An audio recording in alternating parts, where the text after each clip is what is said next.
Hey, good morning. Good morning from After the Buzzer Sports Podcast. I'm your host, Lee Jones. I have my co-host, as always, the Hall of Famer, Marvin Owens. What's happening, Marv?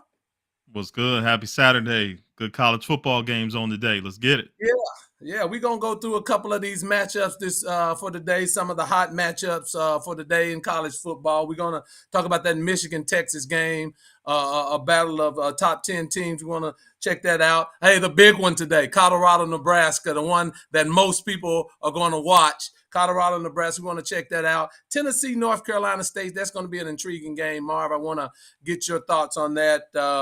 That game, and then one that's one that we want to keep our eye on because it's a matchup of the Arkansas Razorbacks, who scored 70 points last week against Oklahoma State. So a a Big 12 SEC matchup that I think is very interesting and intriguing, and it'll tell a lot about that Big 12 conference and see if Arkansas is back. So, and then finally, I want to talk about this NCAA lawsuit being put on hold by a federal judge.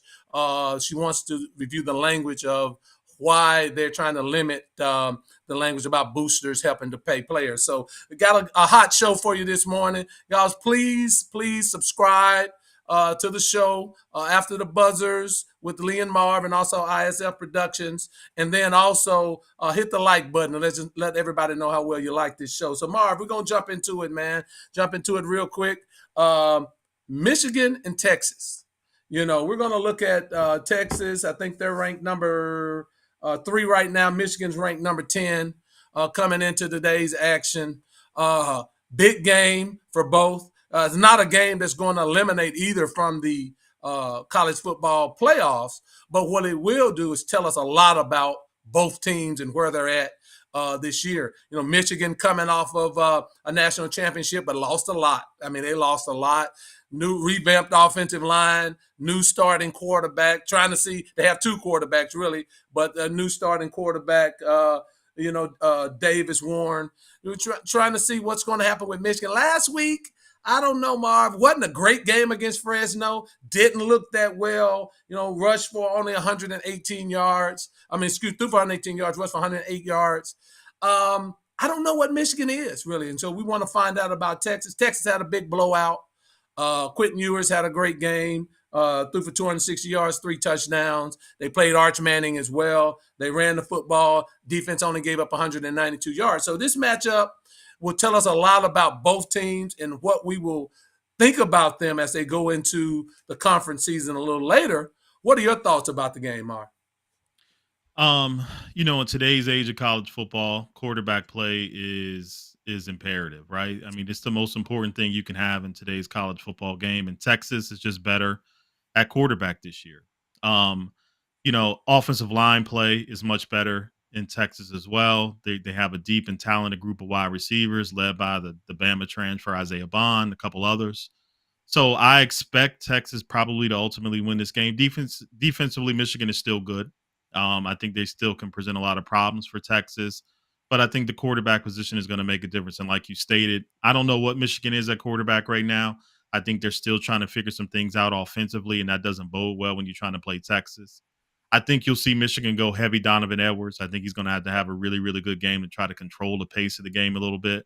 But ultimately, I just think the difference is going to be the experience with the offensive line in Texas. Texas defensively is stout up front. They're built like an upper echelon SEC team. So I think you'll see them kind of control Donovan Edwards, and they're going to put the ball in the quarterback's hand of Michigan, and we just don't know what he is right now. Either one of them. They play 2 of them, so we don't know. So I suspect Texas, it'll be a game up into the 3rd quarter, but I suspect Texas will start to run away with it late. I got Texas winning this game. You know, games in the big house today, and so that I think that'll give Michigan a little bump by playing at home. But let me ask you this, Marv. Sharon Moore as the head coach, right? You know, coming in on the hot seat a little bit. Some of the NCAA allegations against him. Has to come out and impress, in my opinion. He has to come out and impress coming off of Harbaugh. We know what Harbaugh was. Institution, won the national title. I'd like to see more, diversify that offense a little bit more. Don't stick to the gym. He was the offensive coordinator, but you're going to play that game the way Harbaugh has always played. I would like to see him diversify that offense more, throw the ball a little bit more. But to your point, we don't know what they have at quarterback. One is a better passer than the other. The other is more of a runner. So what do you think, and how much pressure do you think is on Sharon Moore? And if he loses early and loses in a fashion that's not a close game, how do you think that heat will be turned up for Sharon Moore at Michigan? Yeah, I think he got a lot of love in Michigan, man. I think he's got a little bit of a leash, to be quite honest with you. I think most people in Michigan knows that he was left in a tough situation. A lot of guys were gone, got drafted. Harbaugh took the defensive coordinator, took some other guys that were really important to that staff. So I think he's got a little bit of a leash, but I do think that it is important, like you said, to have a really good showing.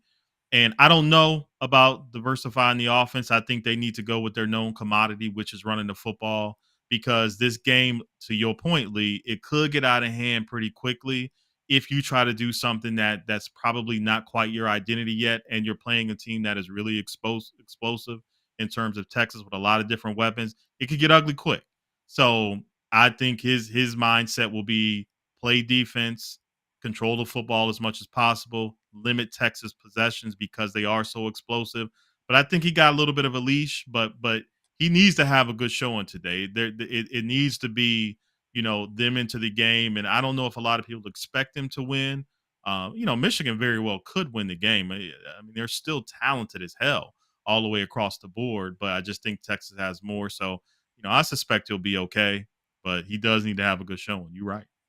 Texas favored by 7.5 points. So that's a pretty big line for two top 10 teams that are playing. This is where I come off on it, Marv.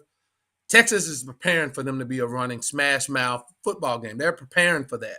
They're going to try to control the line of scrimmage, bring the linebackers up because they know the Edwards kid is the bell cow for them, right? And so that's why I say if you play predictable football, you're going to get in long downs and distances. You're throwing the ball really only on third down. I like to see Michigan throw the ball on early downs as well, mix it up, because if you get in a semi shootout with Texas, you're going to lose. They're going to lose. Texas has speed. They have running backs. They have a big offensive line. Ewert or Arch Manning can air the ball out. And so I just think Michigan has to mix it up differently, because the blueprint on how Michigan won football games, hey, they were dominant, had a dominant offensive line. They had a senior laden team last year. And so coming in and doing the same old thing that you did last year and coming into this season, I just don't think it's going to work against Texas if you're trying to win the football game. So I like to see them a lot of first down passes, throw the ball on first down, mix it up and really sort of open up their offense a little more. And I think really for them to get where they want to go and be in the playoffs, they're going to have to do that anyway this year. So that's what I see for them to be in this ball game. Because to your point, I think by late third quarter, if they have the same old blueprint, Texas will start to pull away from them. Look, being something that you're not will get you beat. Okay. That on any level of football, trying to be something that you're not will get you beat. And I think that Michigan's best bet is and like they said last year, Michigan's blueprint is physical football. You can't be different than that going into play Texas. So that's why I suspect Michigan is going to try to control the clock as much as they can. And your best defense is a good offense in terms of clock control. So that's what I see with Michigan. I think that defense is good enough if you limit Texas possessions to keep you in the football game. So I suspect Michigan will be who they are. They're going to try to run the football. They're going to try to impose their will. They're at home. We got to see how this Texas team responds in the big house, because it is playing again in front of 100,000. Even though they play at Texas, it's a different environment there. So, I suspect this to be a game. I do think Texas will win, but I think Michigan will try to be Michigan. Yeah, I feel good point. I'll end with this on this game. 10 carries of Michigan's running game, and they ran the ball 10 carries. They ran it 34 times last Saturday, went for 2 yards or less. If you cannot run on Fresno State, you're not going to be able to run on Texas. And that's going to be the problem if Michigan gets behind, because Texas is definitely going to air it out. That's going to be a problem. And I'd rather mix it up, Marv, and control it instead of having to pass when I'm down, when they know you have to pass. Different animal. We'll see. but I think Yeah, that's but going to be. remember this, Lee. You only throwing to one side of the field against Michigan. That other side of the field is locked down. They got the best cornerback in college football outside of Travis Hunter. That other side of the field is locked down. You not getting nothing over there against that kid. Okay, so remember that. Like Michigan can shut off a whole fourth of the football field because he locks down everybody. And we've seen it for 2 years now. Nobody making catches on this kid, not consistently. So it makes it interesting. But Sarkisian, he's the X factor too. There He's you he's a go. brilliant offensive coordinator from his days at Yep, Bama, USC, yep. all that. He's brilliant in game planning. So we're gonna see. It's an interesting game. I'm really looking forward to seeing how this chess match kind of plays out. Going to be a good one, but you're going on record as calling Texas. Is that I your call? am. Yeah, I'm gonna call Texas just because their talent, the offensive line, the experience. I trust a little bit more with a Michigan team that's trying to find their identity on offense. I just trust that more at this point. I like Texas, but we'll see in this game, Marv, if Texas is physical enough to Yeah, win the SEC. That's what yeah, we'll see. yep. If they're We sure physical will. enough up front on both of their lines to win the SEC and get to that college playoff and be one of the representatives from the SEC, we'll see in this game. Want to move along? We want to move along. Our next game we want to analyze is the big one. The big one. The big one. Nebraska versus Colorado at in Lincoln. This is going to be a game that Marv, I'm so excited to see. Coming off of Nebraska put what did they put on 40-7 over UTEP. Now I don't know. You and I could have played for UTEP, but that's okay. 40-7 victory over UTEP. The Dylan Raiola kid looked pretty good. He's actually Big 12 freshman of the week, threw for 238 yards, 2 touchdowns. They ran the ball pretty efficiently, 223 yards rushing. Level of competition I don't know about, but so they had a good first week. We talked about the Colorado team against North Dakota State. Some struggles on the defense early on in the first half. Second half, they played much, much better. I think they outgained North Dakota State 152-44 in the second half. I like what the adjustments they made coming out of the halftime and what they did. But this is going to be a game where two things I feel, Marv. Colorado has to run the football better than they did last week. They only had 46 yards rushing last week. They're going to have to run the ball a little better to keep the pressure off of Shedeur. Not necessarily to gain a lot of yards rushing, but the threat of running the football has to be there for Colorado to keep the balance of Nebraska's defense. If they can run the ball serviceably, they'll win the football game, in my opinion. I think the defense will play well. I think they'll make some adjustments in the secondary and sort of confuse the young freshman quarterback. And Marv, let me say this. Colorado has pass rushes. They didn't show it. They got back there, but they didn't get the quarterback to the ground. And we say, if you don't get a quarterback to the ground, you don't have a pass rush.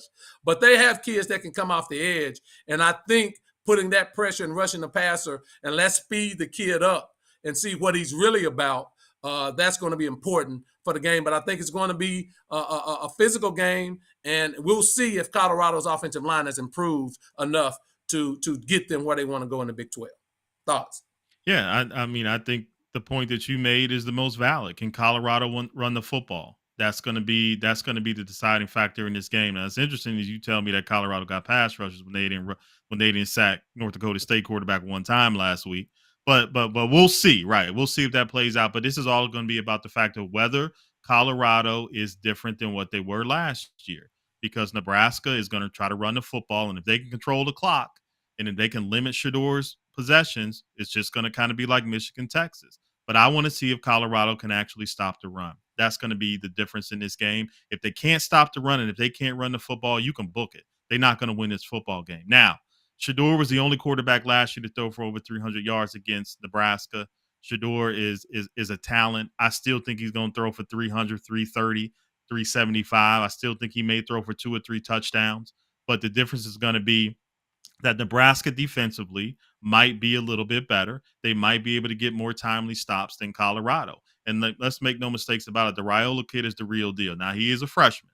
And there are things you can do to rattle freshmen, but there's really, really good balance on that Nebraska offense, a lot different than it was last year. And I think you're going to see Nebraska really, really balanced. And Matt Rule is good. This is kind of his staple in balanced offenses and making you have to be a little bit more predictable defensively. So I think that's what you're going to see from Nebraska. I thought early on that Colorado would win this game, but I'm going Nebraska because I think they're going to be able to do just enough and get enough timely stops. And I just haven't seen what Colorado is yet defensively. I got to see if they can stop the run, and I got to see if they can rush the passer. If they can't get pressure on the freshman kid, he good enough to beat you with his arm. And Yeah. and anybody that's watched this kid, I'm telling you, he the real deal. Now he's still a freshman, and Shador is the better quarterback. Let's make no mistake about it. And Shador's still gonna do his thing. And Colorado has the weapons to be in any game. But at the end of the day, in college football or in any level of football, it becomes the trenches. And has Colorado gotten good enough in the trenches to control and to win football games like this? We're gonna find out today. But I'm going Nebraska by I'm gonna go 35-31 Nebraska. Okay, high scoring game. Look, I agree with some of your points, but this is what I'll say. You know, last year they turned the quarterback play at Nebraska was suspect. That we have to be honest about that. They had the Sam's kid back there. He turned the ball over.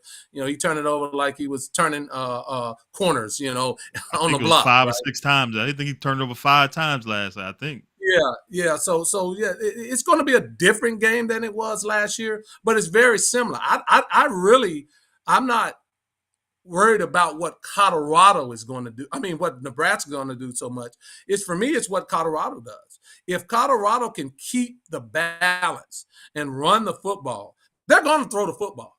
Look, Colorado probably has the best receiving core of any team in college football, in my estimation. They're going to throw the ball. The speed factor still is going to go with Colorado, with Travis Hunter and Jimmy Horn and all those guys and all those receivers that are coming off. So they'll be able to throw the football. It's two things. If you can't run the football and you're throwing every down, that's a recipe for disaster for Colorado. Totally. So you're going to have some balance in running the football. So we'll see if the improvement from week to week for Colorado in running the football is there.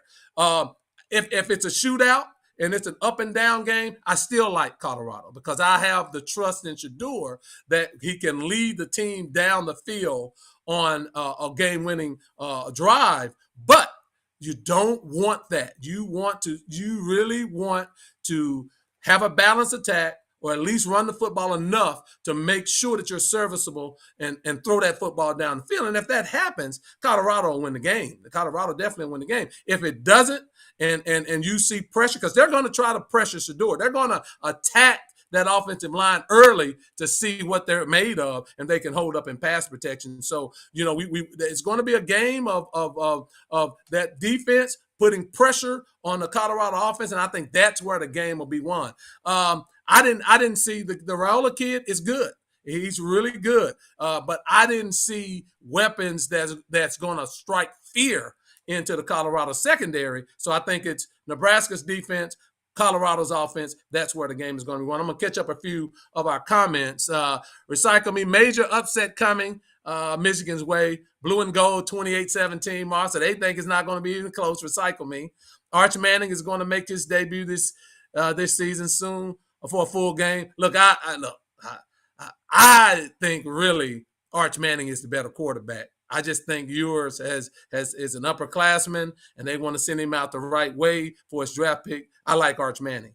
Norma Orange put money on Michigan all the way. We got a lot of Michigan love this morning. Norma Orange, I agree, Lee. If you can keep the pressure off of the quarterback, I think they'll do fine. I really do. And recycle me. Topic coming. Javavion Quinley announces retirement. Okay. No, you make a point, Marv, but I do think Colorado pulls it off today. So we got a lot of Colorado love. Marv, what are your final thoughts on Colorado, Nebraska? I mean, I think for all you Colorado fans, you're looking for two things. Can you protect Shador, and can you run the football? If we're going to see much of the same of what we saw last year from Colorado, I think you can expect 4 or 5 wins on this season. Maybe a win better than last year. I think today's game is going to be telling on what you can expect from Colorado the remainder of the season. That offensive line and defensive line, if they look no different, They're gonna tee off on Shador. Shador gonna do his thing because he's that good. But he can't sustain it just like he did last year if you can't block. So I think today's game is going to be very telling about the direction of Colorado's season. Marv, you didn't see any, we talk about Colorado's line as if, both lines really, as if you didn't see any improvement in the game against North Dakota State. Now, I know it was an FCS team, but you, in your estimation, you didn't see any improvement in the play of Colorado's offensive and defensive line. If you run for 46 yards against a FCS team, no, I see no improvement. That's ridiculous. As you would say, that's ludicrous, right? And you didn't sack the quarterback one time, right? And even the pressure situations you got still didn't affect them that much. And then we both know that Colorado is susceptible as hell in the back end, except for that one kid over there. Now we ain't gonna talk about that one kid because he's special. But other than that, I suspect you're gonna see Nebraska kill the middle of the field. And if Colorado can't stop the run, Colorado fans, y'all in for a long day in Lincoln. Have to stop the run. They shut the run down in the second half. Now, North Dakota State, I'm not comparing North Dakota State and Nebraska, even though I don't like you might be. They're probably similar teams. I mean, I think North Dakota State would play Nebraska well if they played next week. So I'm not downgrading North Dakota State. Here's the difference that you got, though. Here's a difference that you got this year that Colorado's got to really worry about. You got a kid that can make the throws, right? So if you gonna put kids on an island outside of Travis Scott, you're gonna put the middle of the field, and you're gonna put kids on an island. You got a quarterback there that's talented enough to make you pay. So it's gonna be a chess match, and we're gonna see. But if they can't stop the run early, boy, they have to stop the run. Buffs. I bet Cameron Sylvan Craig is back, the safety. I like Colorado's back end, really. I really do. I think sometimes they put them on an island. To your point, Marv, I think they put them on an island sometimes too much man-to-man coverage. I do think that. But I like their back end. It's going to be a good test for them with a quarterback that can sling it. I mean, he can sling it. And so we're going to see. But I like Colorado to win the game. I think they'll win it by 6 points. I'll flip that because Nebraska's favored by 6.5. I'm going to flip it. I think Colorado gets a 6-point win today. And I think that we see the maturation process of Colorado getting better and better and better. And I think, like I said, the jump from 1 to 2 is going to be very well. You'll see him get sacked today, Marv. You'll see those pass rushers that I'm talking about tonight. And you'll say, and then when we recap this, you're going to have to admit that the talent level, because you don't want to admit that right now. You will not say that the talent level at Colorado is better than last year. No. You won't say that. I don't like to be petty and bring things up, but this is the same guy, everybody, that said that Clemson would be in the game and it'd be a close game against Georgia, and I said it wouldn't even be close. And it was 34-3 is the final. Now, you could take advice from whoever you like, but just be careful. Sometimes it's always not good advice. It was a close game in the first half, Marvin. That's what I said. Okay. But anyway, it's 2 halves to a football game. Moving along. Tennessee is traveling. Number 14, Tennessee is having NC State coming in to town. Today, Marv. Tennessee ranked number 14, NC State number 24. NC State, one of these teams that struggled against an FCS team. You want to put Colorado in the grave for struggling against a FCS team, but NC State did too. They were trailing in the third quarter, 21-17, to a Western Carolina team. Hell, I didn't even know they played football. I really didn't. Western Carolina, I didn't know they played football. So NC State, number 24, going up against Tennessee, who beat Chattanooga 69-3. So that it really wasn't a test for them. It really wasn't a test.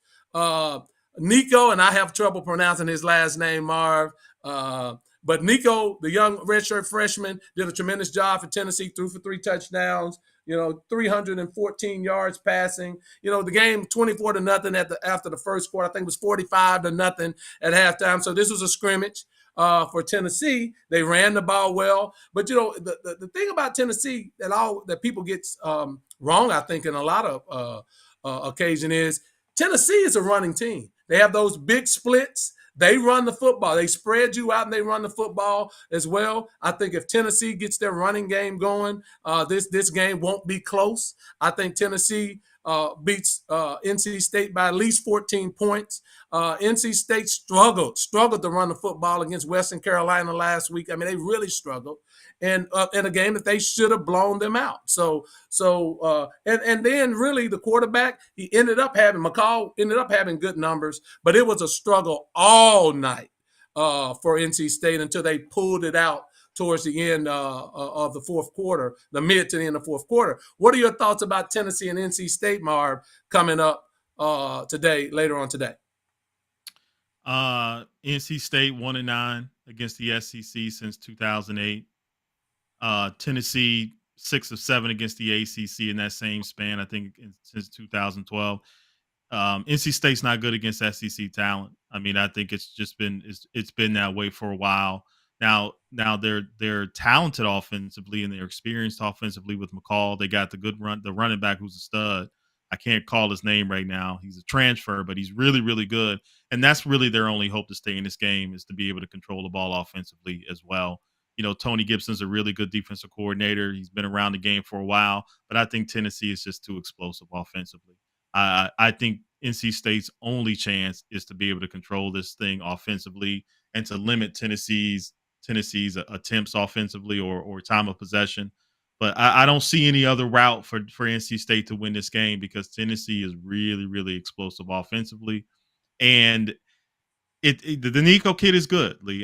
He's I think he showed it in the bowl game last year. He's decisive. He's very quick on his feet in terms of the way he processes. And you're right, they split you and they spread you out like crazy. And if you don't have the guys that can cover in space, which I don't think that NC State does, it could be a long night. So I think the first quarter is going to tell a lot about how well NC State can hold up offensively and how much they can run the football, because Tennessee is better than what people think defensively as well. But I'm with you, Lee. I just don't see really a real path for NC State to win this football game.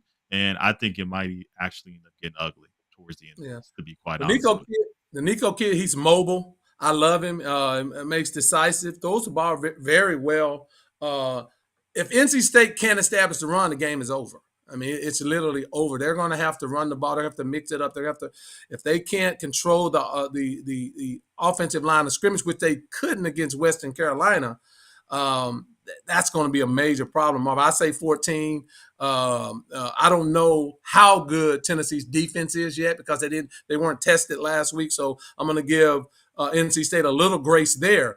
But I agree with you. I don't think it's going to be close. I think if Tennessee will establish the run, and I think this is a game that could get out of hand at some point in the second half, because I don't see NC State having the offensive firepower. Even though the Concepcion kid is a very good wide receiver for NC State. I think he had 121 yards receiving. But if they can't run the ball, it's going to be a long day for NC State. And this is a conference defining game too for the ACC. Like, the ACC got to show some backbone. You know, you have Virginia Tech losing to Vandy. That's just not a good look. I don't care how great Vandy has gotten or the culture's changed. You can't lose to Vandy. And, you know, the way that Clemson got manhandled by Georgia, you know, NC State has to put up, you know, the struggles of FSU right now. NC State got to show a backbone for the conference as well. You can't go out and get completely dominated by Tennessee. It's just not going to be a good look for the ACC. So not only is it an important game for NC State, I think it's an important game for the ACC as well. I agree. No, I agree. I mean, the conference is on life support, really. I mean, it's really on life support. I mean, the quality of the play, Mark, what happened? I mean, it's like the ACC just fell off the cliff. You know, you used to could at least rely on Clemson and Florida State and have one other team creep in there that's good. It just looks like the whole conference is down. So you make a great point defining for them. They have to see who can come out and show that the ACC, even though they're going to get a team in the playoffs because of the way the playoffs are set up, they won't be one and done in the playoffs. That's going to be an interesting thing. So we'll see. We'll see about that. Another conference-defining game, I think, will be Arkansas versus Oklahoma State. We want to know because everybody's saying the Big 12 has some of the top talent, the second tier talent, not the top upper echelon top 10 talent, but that second 10 through 20 talent is made up of a lot of Big 12 schools. And so we want to see what Oklahoma State is. Well, I mean, they struggled a bit with South Dakota State last week, to be honest with you, Mar. And South Dakota State won the FCS championship last year, too. So we have to give them some grace. But they struggled. That was a close game into the third quarter, 24-13 in the third quarter. And then Oklahoma State sort of opened it up. I like the Gordon kid, the Ollie Gordon kid. He's a big time running back. I think Oklahoma State has to establish the run, and we'll see what Arkansas is about. Look, Arkansas, SEC caliber defense is what I think Arkansas is lacking right now.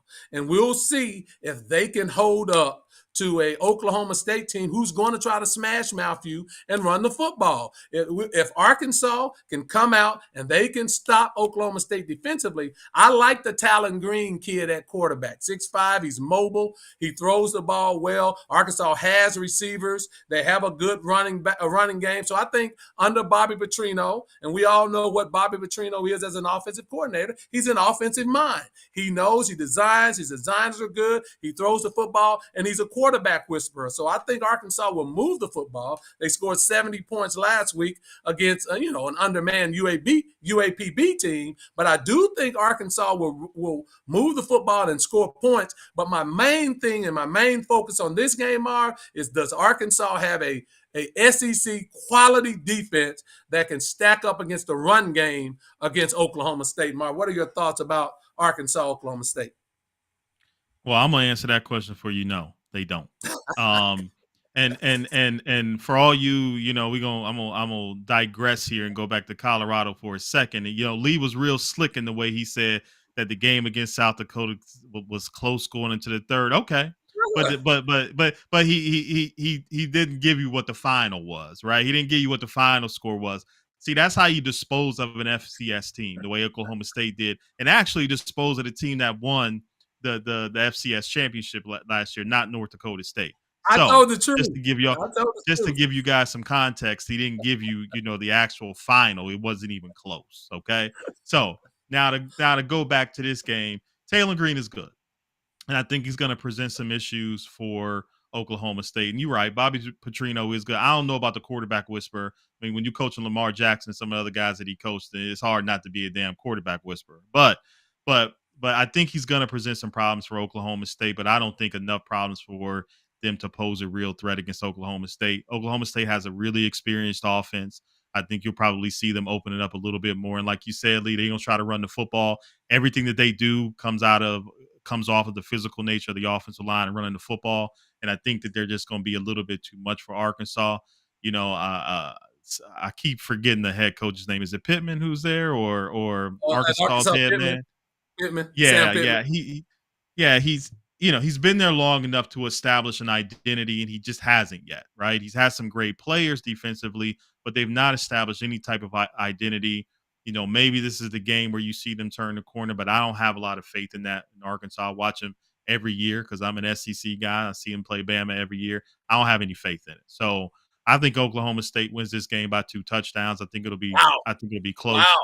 I think it'll be close. I think it'll be close early, but I don't know if Arkansas outside of Taylor Green has enough to make this interesting. It'll be interesting for a quarter or two because he's going to present some issues, but everybody knows it's the adjustments and it's after halftime when teams start to kind of settle in. And I think you'll see Oklahoma State just be too physical for Arkansas. And that's hard to say with an SEC team. This is my upset special of the week. Arkansas over Oklahoma State 24-20. I like Arkansas. I think Arkansas can score. I think they're going to score. I think they can run the football. Sam Pittman, for everything that he's not, he's an excellent offensive line coach. And Arkansas has had talented offensive linemen, and I think they do have a talented group this year. So I like what Arkansas can do offensively. Again, I'll say defensively is where I'm going to be most interested in this game to see if Arkansas can stop the run. But this is my upset special for the day, Marv. Arkansas over number 16, Oklahoma State, 24-20. Arkansas, starting to establish that tradition that they've had. And look, I love the fact that Bobby Petrino is back. Remember, when Petrino was at Arkansas, there were the glory days, and he had them on the level of Alabama. They were the second best team in the SEC. So I like what he does offensively, and I pick Arkansas to upset Oklahoma State today. Big upset. Everybody that ends up listening, Big I need you to comment because I got to give you some context on this pick. Okay, so remember the person that's talking about Arkansas now. He's an Arkansas homer, number one. All right, let's be clear with that. Number two, he's also a diehard Cowboys fan. And where did Jerry Jones go to? Where did Jerry Jones play college football? Arkansas. So any correlation that he can make with a college football team and his favorite professional team with Jerry Jones, he's gonna make it. So that's a little context to give you to why he would pick Arkansas in this game, because he's so diehard. He's so diehard Cowboys, it bleeds into his college picks. So, but don't take that pick too seriously though. A team that scored 70 points, that you had to, coming out of the second half, UAPB coach agreed to have the quarters at 10 minutes instead of 15 minutes because they could have scored 100. Now, a team that scored 70 points, won 70-0, you're not giving them any love, Marv. See, that's what I'm talking about. I just call it like I see it. Arkansas will upset Oklahoma State, and it has nothing. See, you always want to get Dallas in there. I said nothing about Dallas. This has nothing to do with that. I forgot Jerry Jones played at Arkansas. I forgot all about that. No, you didn't. No, it has nothing to do with this. Book it. Arkansas upsets Oklahoma State today. And guys, the next time y'all want to place a bet, holla at your boy. Holla at your boy. Closing thoughts on this game, Mark. It's intriguing to me. If Arkansas did win the game, it's not like I would be shocked. I just don't have a lot of faith in Pittman, and I'm not as high on Bobby Petrino as you are. I mean, that man got 9 lives. He done more than most people and still be able to get coaching jobs. I don't quite get it, but I'm not as high as on Arkansas. I like their quarterback. They got a couple pieces, but I just think ultimately Oklahoma State's probably going to be too much for them. All right. So we're going to jump into our last topic, which will stay on college football, Mark, because I really wanted to get your take on this. And let's catch up a few people before we go into that. Tennessee's going to win big today. Recycle me. That's funny. Great point, Mark. Tennessee all the way. Norma Orange. Recycle me. ACC is trash. In my bubble dub voice, trash. Okay. And I agree, recycle me, ACC is trash. Look, ACC got to prove a point. And we all know that they have to prove a point. So we'll see what happens with the ACC today. Marv, so federal judge put the settlement between the NCAA and the players on hold right now. There was language in that settlement that wanted to limit boosters' abilities to provide money or negotiate NIL deals, let's put it in a better way, with players.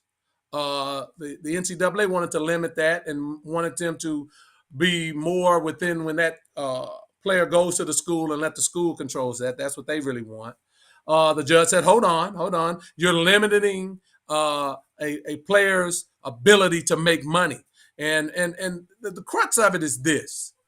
Marvin Orange is a top high school recruit. And he has all these colleges that are vying for his services to come to the school. Well, Marvin Orange should be able to field NIL deals from all those colleges. And that's what the judge is saying. The NCAA wants to halt that, but the judge is saying there's nothing wrong with Marvin Orange wanting to talk to these schools and boosters who wants to strike NIL deals. There's nothing wrong with that. So she wants the lawyers to change that language in the settlement and go back and work with the players' lawyers to see what they can hash out. Mark, what are your thoughts about that with this settlement being put on hold and where the NCAA and the players are going with this? I mean, here we go with the NCAA again. A toothless monster at this point, right? So last time I checked, capping compensation on any level, right? And I don't care what we're talking about here. If you trying to cap compensation is illegal unless it's part of a collective bargaining agreement, right? A collective bargaining agreement, and we know that they don't have a collective bargaining agreement. Remember when the NCAA in the '90s? I think it might have been the '90s, might be before some of y'all's time, but when they tried to cap coaches' compensation, and it wasn't part of a collective bargaining agreement, and they had no part, it didn't pass because it is against the law. So the same thing applies here. How can you cap compensation on these kids or on a program or the ability to go out in the open market, which is a free open market, and tell them what they can make and what they cannot make? It's not part of how this works. If you wanted to do that, NCAA, you should have went to the table with the athletes and came together with a collective bargaining agreement and put this in the language. You have no leg to stand on at this point. So kids, it is called a free and open market, because how are you going to tell me what the value? If I can get somebody to pay me 1,000 a game or 10,000 a game, that's what the open and fair market equates to, right? It's the ability for me to go out and I'll tell you what the value is because I produce it, right? And whatever somebody willing to pay me, that's free and open market, right? That's fair. And it's not part of a collective bargaining agreement. So the NCAA once again is, they're looking foolish. And we already know what's going to happen with this, but you can't cap compensation. You've already lost NCAA. It's I don't even know what they're trying to do at this point, Lee.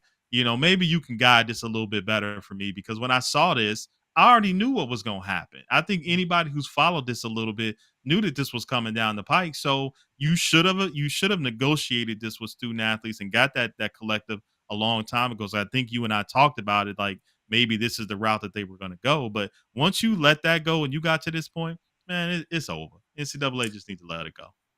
They're trying to control, basically, Mar, put some type of pseudo salary cap for the future. They're Right, paying out that money now. They'll pay the 23 billion. They'll pay that now over 10 years, but they're trying to cap it in the right. future because it's just like a regular student. Mar, if you're a student and you're a brilliant engineering type student, all of these schools are throwing all this scholarship money at you, the average student. So you get to pick from all of these schools that says, okay, we'll give you this full ride and this money and an internship, and you can decide from 5, 6, 10 schools that's giving you all of this scholarship money so that you don't have to pay a dime and you're making money. So why is the regular student can do it, but the athlete can't? It's ridiculous, really. And to your point, you made great points. It's free enterprise. The average student can do it. The athlete should be able to do it. Look, you have a parameter of NIL, my name, image, and likeness. And if Michigan's car dealership will give me $1 million to sign autographs every Saturday, what's wrong with that? What's wrong with that? If USC will give me that to go out and do commercials, what's wrong with that? This is ridiculous. This is them trying to cap what future earnings these players can get, and it's not going to work because the lawyers are smarter than that, right? The NCAA, to your point, as you always say, Marv, their power is eroding every day, and they're trying to have a power move because they know, look, it's going to be boosters who have money are going to strike these deals, and they're trying to preserve the structure of the NCAA. That's what they're trying to do. Go ahead, Marv. And great point when you said about the car dealership. Like if a car dealership wants to pay me for my services for 5 hours a day and pay me 50 grand, where's the precedent for you to tell me that's not fair market value, right? Where's the precedent that you can tell me that I'm not worth that? And if the car dealership is willing to pay that to me, then give me a precedent that tells me that's not fair market value. It's ridiculous. And also, furthermore, like we all knew this wasn't going to have the settlement wasn't going to hold because the labor was never involved in this negotiation. So we knew any court, any judge worth anything was going to be like, hold on, man. Y'all real stupid up in here right now. I mean, we don't the labor's not even involved in this negotiation. But at the end of the day, I think you said it best. I mean, it's a toothless organization. The power has eroded, and it's a good point. You're trying to say they're going to pay the settlement, but now they're trying to say that they can only make so much, and this is worth that, and that it's blasphemy. It's ludicrous. It's ridiculous. It's all the things that we said. And then everybody wants to complain about the SEC and the Big Ten that this is a ruling for them. Well, life has always been about the have and the have nots, right? I mean, that's what this is about. It's no different than any other aspect of the world or life or economics or financial that we deal with every day. So college football and college athletics is finally caught up. You ain't got to like it, but that's the way it's going to be. So deal with it. It's always going to be the have and have nots in college football. It's always been that way. It always will be that way. Boosters want to win. Boosters want the best players. And if a booster tells me that my son can come and sign an autograph and shake your mascot hand at the car dealership and get $100,000, he getting that $100,000.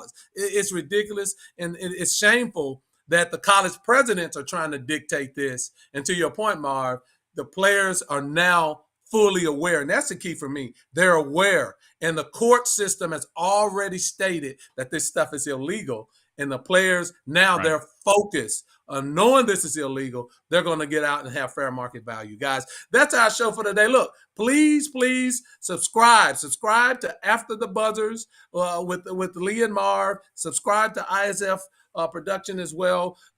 This is how we're going to do it every Saturday. We're going to have a Saturday kickoff show to talk about the hot games for Saturday. And then also a special's coming every Sunday at 6:45 Central, 7:45 Eastern. We're going to wrap up the day's activities in the NFL, a 30-minute show to talk about all of the week's NFL action. Specifically, we'll have those Cowboys on there because that's America's team. We have to take care of them. So we're going to do that. We want y'all to roll with us and rock with us. Marv, what is your final thoughts for today? Real quick, I'd be remiss if I didn't shout out Clark Atlanta, Coach Teddy Keaton getting their first win last week in a shootout. I think he won 45-41. His quarterback, David Wright, threw for 7 touchdowns. We all know Coach Keaton is an offensive guru. He put it on display last week. They play at 2 o'clock today against his former team, the Allen University Yellow Jackets, that he bought back and resurrected from the dead and restarted that program. Now he's on to a new challenge, but they're on Huddle. If you can get Huddle today at 2 o'clock, stream it. Support Clark Atlanta, Coach Teddy Keaton. They got a great quarterback in David Wright. It's fun, great football to watch. So go give him some support. Yeah, Coach Keaton, a friend of the show. So everybody, please support Coach Teddy Keaton. Go ahead, Coach. I love it. Show that offensive skill. Show that offensive knowledge, man, and you'll go in big places. Look, that's the end of our show. Again, please like, subscribe. We love that y'all rock. Thanks for all of the comments today. Again, look for our wrap-up NFL show tomorrow, 6:45 Central, 7:45 Eastern, 4:45 Pacific. We'll wrap up all of the day's NFL action. We'll be on next Saturday morning at 11 a.m. Eastern, 10 a.m. Central, and then look for a lot of content throughout the week. When something breaks, After the Buzzers with Lee and Marv will be on you. We appreciate you guys. Hey, enjoy the college football games today. We'll see you tomorrow.